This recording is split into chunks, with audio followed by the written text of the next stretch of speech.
મારા ઘર બાજુના રસ્તે ભૂલા પડો તો સારું લાગે.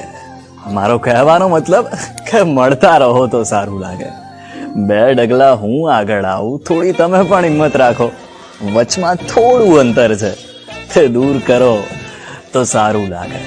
ને પાપડનો કિલ્લો ઓળંગીને દિલ સુધી પહોંચી જઈએ. ક્યાં લગ આંખોમાં રહેવાનું, હવે દિલમાં રહો તો સારું લાગે.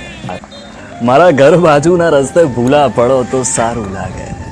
મારો કહેવાનો મતલબ કે મળતા રહો તો સારું લાગે. બે ડગલા હું આગળ આવું, થોડી તમે પણ હિંમત રાખો.